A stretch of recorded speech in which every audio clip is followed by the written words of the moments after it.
জয় মা কামাখ্যার জয়। বন্ধুরা, আজকের ভিডিওতে রয়েছে অম্বুবাচী আগামী 22শে জুন রবিবার থেকে শুরু হয়ে চলবে আগামী 25শে জুন বুধবার পর্যন্ত। জ্যোতিষশাস্ত্র মতে প্রতি বছর আষাঢ় মাসের 7 তারিখে অম্বুবাচী পালিত হয়। শাস্ত্র মতে বলা হয়েছে যে সূর্য যে বারে যে সময় মিথুন রাশিতে গমন করে তারই পরিবর্তে সেই বারে সেই কালেই অম্বুবাচী হয়। এই সময়কালেই কামাখ্যা মন্দিরে অম্বুবাচী উপলক্ষে উৎসব ও মেলার আয়োজন করা হয়, যা ভক্তদের জন্য খুবই গুরুত্বপূর্ণ উৎসব। এই সময় হিন্দু বিশ্বাস অনুযায়ী ধরিত্রী মাতা রজস্বলা হয়ে থাকেন।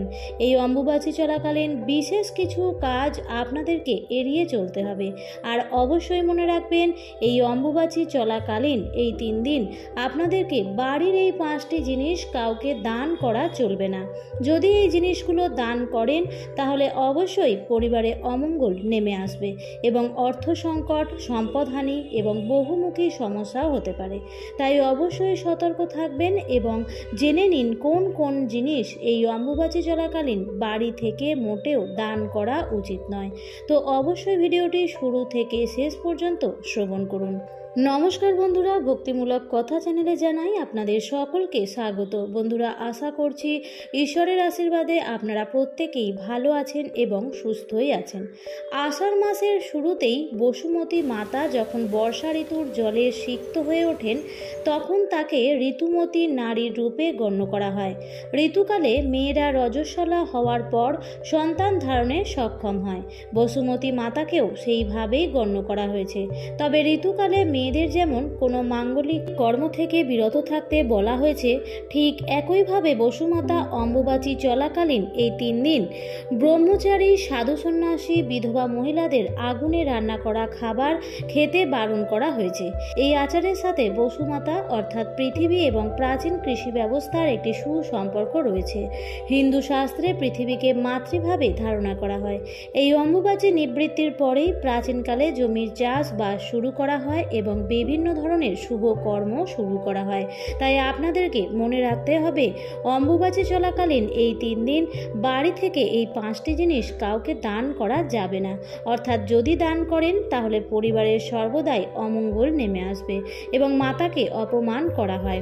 এই সময় পৃথিবীর বুকে আগুন ধরানো হয় না, জমিতে লাঙল দেওয়া হয় না, পৃথিবীর বুকে আঘাত দেওয়া হয় না, এমনকি জামা কাপড় কাচাকাচিও এই সময় বন্ধ থাকে।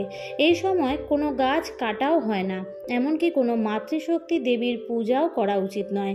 মা দুর্গা ও মা কালী থেকে শুরু করে মা বিপত্তারিণী দেবীর সমস্ত রূপের ছবি লাল কাপড় দিয়ে ঢেকে রাখা হয়। বন্ধুরা, দান করা হলো পরম ধর্ম। দানের চেয়ে বড় কিছু গুণ হয় না, তাই দান করা কিন্তু অত্যন্ত শুভ। কিন্তু তাও এই অম্বুবাচী চলাকালীন সময়ে এই জিনিসগুলি দান করলে আপনাদের জীবনে পুণ্যের বদলে নেমে আসতে পারে বিপর্যয়। এবার বলি, এই অম্বুবাচী চলাকালীন কোন কোন জিনিস দান করা উচিত নয়।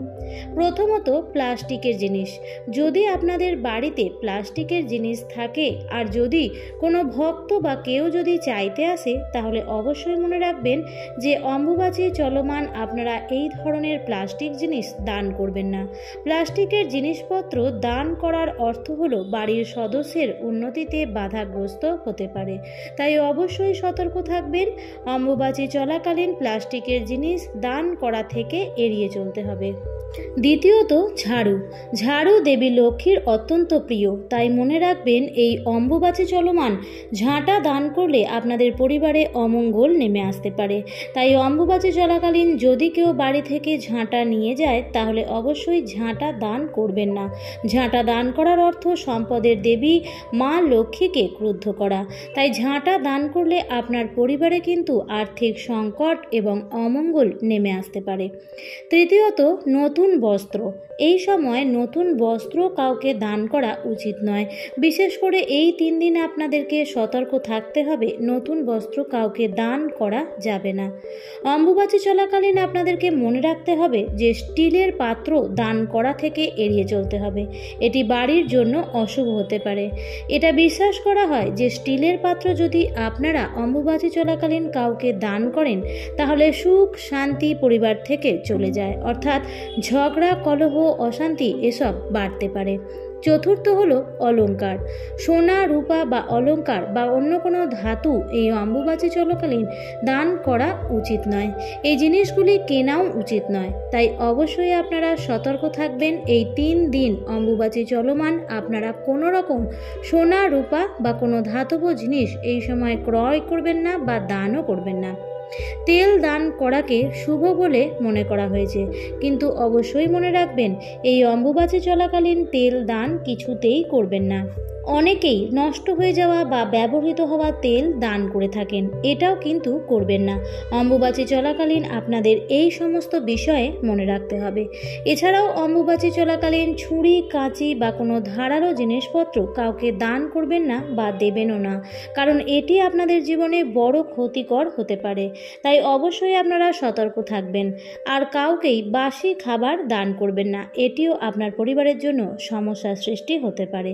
আর সবশেষে যে বিষয়টি বলবো তা হলো এই সময় অম্বুবাচী চলাকালীন অর্থাৎ এই সময় ধরিত্রী মাতা ঋতুমতী হন বলে এই সব কাজ আপনাকে এড়িয়ে চলতে হবে। বিশেষ করে এই সময় ভূমি বা বৃক্ষরোপণ করা উচিত নয়, অর্থাৎ মাটিকে আঘাত করা বা মাটি কাটা এই সময় উচিত নয়। এই সময় শস্য বীজ দান করা অশুভ হতে পারে, তাই এটিও আপনাদেরকে মাথায় রাখতে হবে।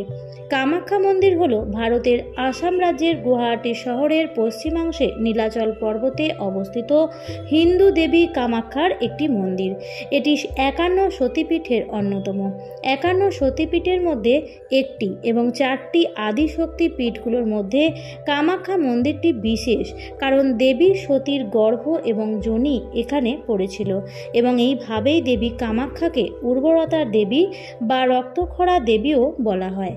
কামাখ্যা মায়ের মন্দিরে অম্বুবাচী পালন করা হয়, কারণ এই সময়টি দেবী কামাখ্যার মাসিক রজস্রাবের সময় হিসেবে ধরা হয়। এই বিশ্বাস অনুসারে দেবী কামাখ্যা এই সময়ে বিশ্রাম নেন এবং প্রকৃতিও এই সময় নতুন করে সৃষ্টির জন্য প্রস্তুত হয়। এই কারণে অম্বুবাচীর 3 দিন কামাখ্যা মন্দিরের দরজা ভক্তদের জন্য বন্ধ থাকে এবং চতুর্থ দিনে আবার দেবীর পূজা ও দর্শন করা শুরু হয়। আমার আজকের ভিডিওটি এই পর্যন্তই। ভিডিওটি দেখে ভালো লাগলে অবশ্যই লাইক, কমেন্ট এবং শেয়ার অবশ্যই করবেন।